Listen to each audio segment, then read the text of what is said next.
Eh? Ay! Kayo po. Sapul sa akin yan. Ito, pakita mo siya. Tingnan mo ha. Tingnan mo siya, sapul yan.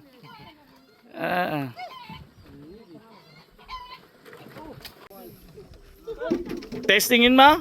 Oh, ang ganda ng pana niya oh. Ito po ang gamit niyang pana is pambaboy ramo yun. Baboy ramo. Ito labuyo no. Ito yung panlabuyo. Sino gumawa nito? Ikaw mismo?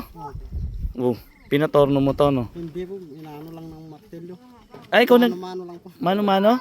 Ang galing niya gumawa ng pana. Ito po yung style ng pana nila. Ayan. Tapos ito, ano to? Yantok. Opo. Yantok yung pinaka ano. Tapos merong ano, yung balahibo ng anong ibon yan? Ano po, agila? Tapos ito pa. Nanguli yata ang agila. Hindi, nasambahan lang doon. Sino nakahuli? Yung bayaw ko.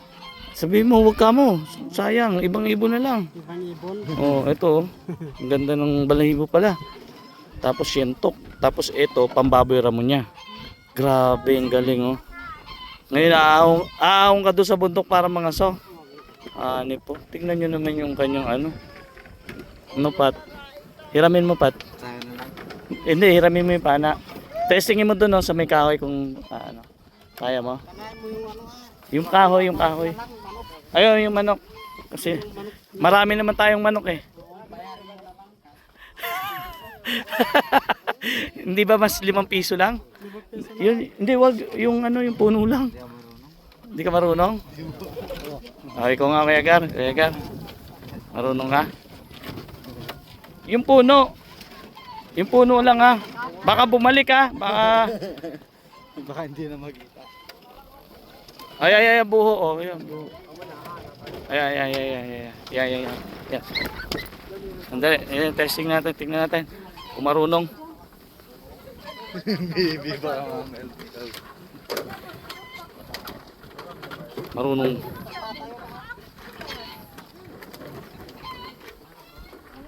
Di marunong to. Kayo po. Marunong. Sige nga.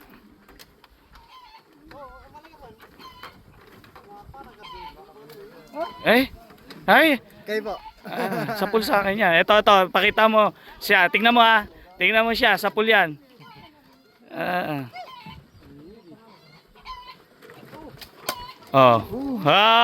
Ano? Sabi ko sa'yo eh. Galing. Nagdala po tayo ng mga galon na lagyan ng tubig dito sa sitio. Tapos iyon yung gabi na pananim na bibili natin, pantanim, pandagdag 11 sako daw po yun. Pero may mga nauna na. Nag-ipon lang tayo ng mga bini para mas maparami. Si Jilin marunong din gumamit ng panayan eh, no Jilin?